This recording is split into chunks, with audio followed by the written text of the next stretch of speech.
Mein Name ist Lukas Wenger, ich leite bei der Firma BIND den Bereich Beratung. Wir haben uns heute getroffen mit der Frau Dr. Bettina Balmer, Nationalrätin, und ich bitte Sie, jetzt, bevor wir in die Interviewfragen einsteigen, sich noch schnell kurz vorzustellen.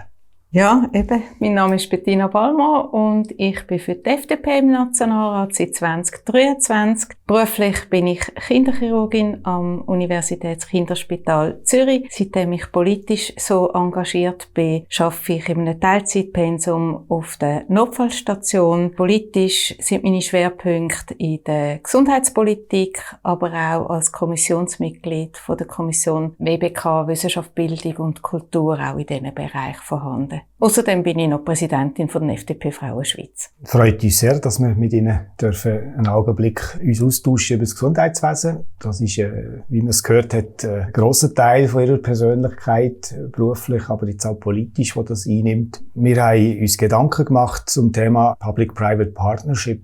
Und da hat es einmal in der Schweiz einen Verein gegeben, der das fördern wollte. Der hat sich 2020 selber aufgelöst mit der Begründung, das ist etabliert, es gibt keinen Grund mehr, weil das Ziel, das der Verein hatte, ist erreicht. Wie erledigt ist aus Ihrer Sicht das Thema PPP in Ihrem Arbeitsalltag? Und wie sehen Sie das Programm DigiSanté? Jetzt in diesem Kontext ist das für Sie auch ein PPP-Vorhaben? Das sind gerade ein Haufen Fragen. Also grundsätzlich gefällt mir als Freisinnig-Liberale natürlich bei Aufgaben, wo man gemeinhin als staatlich taxiert, das Konzept von der Private-Public Partnership sehr gut. Und ich bin in dem Zusammenhang nicht ganz sicher, ob es wirklich so sinnvoll ist, dass man den Verein aufgelöst hat, weil ich denke, das ist eher ein Konzept, das sollte andauern, wo begleitend zum politischen, staatlichen Prozess sollte dabei sein. Und das beantwortet eigentlich ein Stück weit auch schon die letzte Frage. Ich glaube, es wäre ein sinnvolles Projekt, das man könnte zusammen mit Privaten angehen und nicht nur staatlich machen. Es ist jetzt primär einmal als staatliches Projekt ausgelegt. Es hat auch eine staatliche Länge, das ganze Projekt. Das dauert ja 10 Jahre. Und insofern würde ich sehr begrüßen, wenn sich da Private würden, zur Verfügung stellen, mitschaffen und da eine Zusammenarbeit könnte entstehen. Ja. Wer sollte die treibende Kraft sein für die Verbesserungen im vernetzten Gesundheitswesen?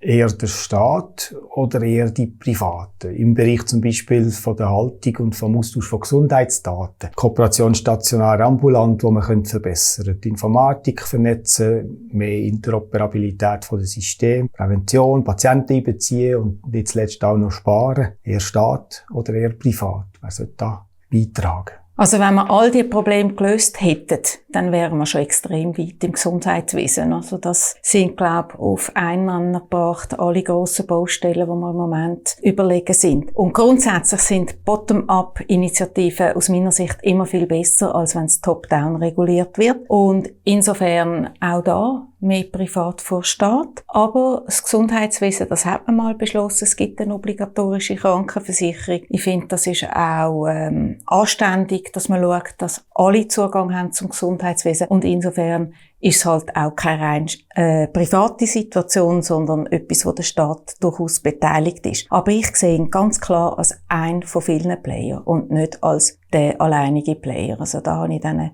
klare Haltung. In welchen Bereichen sehen Sie am meisten Optimierungspotenzial mit so einer intensiveren Public-Private Partnership? Das kann überall sein. Jetzt eine Grossbaustelle ist ganz sicher CPD, das elektronische Patientendossier. Da sind wir in den internationalen Rankings auf peinlichen Plätzen hinter Portugal oder anderen Ländern, wo man das gemeinhin nicht würde zutrauen, was gerade für die reiche Schweiz wirklich eigentlich ein Armutszeugnis ist. Und insofern wäre das definitiv ein Bereich, wo man muss zusammenarbeiten, wo man auch im Projekt DigiSanté gut daran täte, auf private Initiativen zu hören, dass man wirklich einen Datenraum macht. Aber es gibt natürlich auch Sachen, die müssen wie gesetzlich geregelt werden. Zum Beispiel, was machen wir mit unseren Daten? Wer hat Datenhoheit? Es braucht eine E-ID, um das Ganze umsetzen. Da haben wir jetzt im Parlament Nägel mit Köpfen gemacht. Ich hoffe sehr, dass uns das einen Schritt weiterbringt. Ob es ein Gesetz braucht braucht fürs EPD, das, ja, könnte man eigentlich auch anzweifeln. Ich bin da nicht ganz so sicher. Wenn ich zum Beispiel als Online-Banking denke, hat es auch kein Gesetz gebraucht, damit das geklappt hat. Es muss einfach überzeugen, das Produkt. Und bis jetzt ist es eher ein Datenfriedhof, wo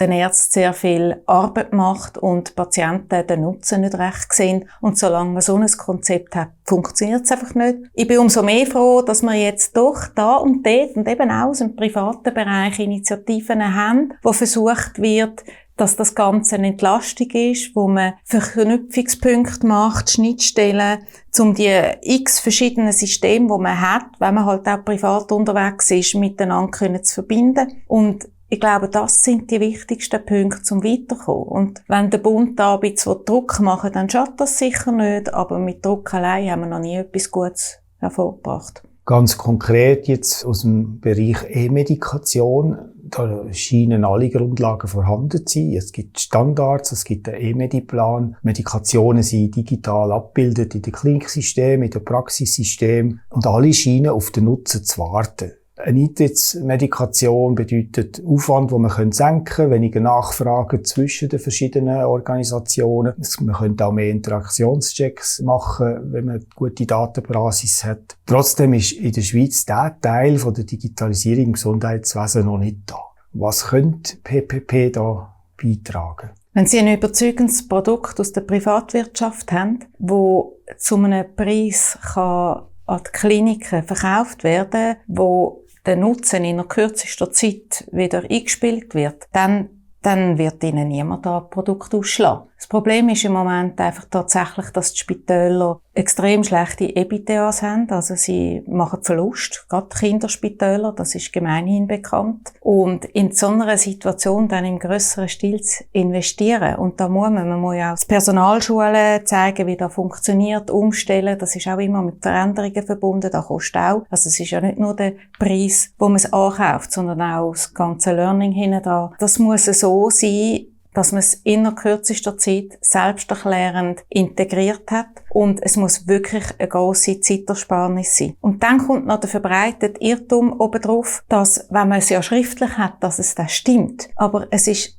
eine Aufgabe, die ich jeden Tag sehe, wenn ich arbeite, dass ich Fakten, die ich schwarz auf weiß habe, muss hinterfragen. Weil wenn ich das zum 3. Mal nachfrage, dann ist es doch ein bisschen anders oder kommt noch ein Detail hinführen in der Anamnese, in der Geschichte, die der Patient erzählt, wo dann den ganzen Kontext in eine komplett andere Situation bringt. Und umso wichtiger ist es eben auch zu verstehen, dass mit einfach Verschieben von Daten die Arbeit nicht erledigt ist, sondern dass man gleich nochmal nachfragen und nachbessern. Und wenn es trotzdem eine Arbeitserleichterung ist und substanziell Zeit einspart, also dann sind wir die Ersten, die das übernehmen. Das hat man auch bei der künstlichen Intelligenz gesehen. Dass man mit KI Röntgenbilder gegenliest, das ist für uns heute Alltag, weil wir sehen den Nutzen.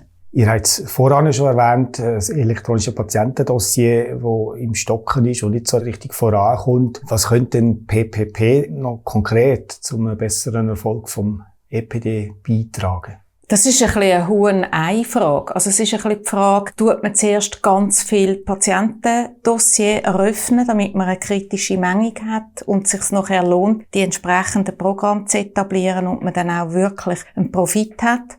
Oder macht man zuerst ein perfektes EPD, sodass die Leute davon überzogen sind? Ich persönlich meine, beide Wege sind möglich. Und wundere mich auch ein bisschen, und habe das auch schon mehrfach gesagt, wieso man nicht aus einer privaten Initiative heraus für die Leute EPDs eröffnet. Wir haben ja, glaube ich, 100'000 EPDs in der Schweiz bei einer Einwohnerzahl von 10 Millionen. Und es wäre doch sinnvoll, wenn, vielleicht ein Privatspital oder irgendeine private Unternehmung für einen 5 den Leuten ein EPD eröffnet und vielleicht für weitere 10 Franken erklärt, wie man es nutzen muss. Und dann ist halt auch die Frage, will man die Führung Arzt übergeben? Das kann man ja. Aber gratis arbeiten ist halt jetzt auch nicht ein freisinnig-liberales Konzept. Und ich glaube, Arbeit muss sich auch da lohnen. Also wenn man sagt, der Arzt soll da für mich führen, dann wäre da für mich eine Möglichkeit, aber das müsste halt einfach auch seinen Preis haben. Und ich glaube, mit so kleinen Veränderungen würde man die Menge steigern. Man könnte auch einmal eine Kampagne machen, vielleicht tatsächlich seitens BAG, so wie die Stop-AIDS-Initiative, wo man ja heute noch kennt, wo man sagt, hast schon dein EPD? Und ich glaube, dann würde man über die kritische Menge auskommen und dann könnte man auch so drin investieren, dass es wirklich funktioniert. Was wünschen Sie sich als Vertreter? Ich tue Sie da jetzt ein bisschen so einordnen von der Public-Seite, mehr von der privaten Seite für Digitalisierung im Gesundheitswesen. Also, es braucht im Moment eine Initiative überall. Und wenn ein Privater sich da reinknallt und wirklich das perfekte EPD findet oder den perfekten Weg, um möglichst viele Leute vom EPD zu überzeugen, dann bin ich die Letzte, die etwas dagegen hat. Und ein bisschen aus der umgekehrten Sicht, als Vertreter von der Public-Seite, was könnten Sie der privaten Seite jetzt für Angebote machen, um Gesundheitswesen Digitalisierung voranzubringen?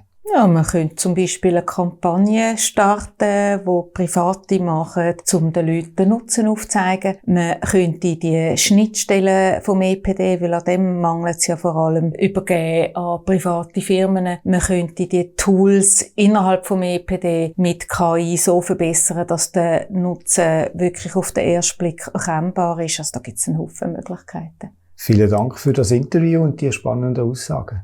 Ja, sehr gern geschehen.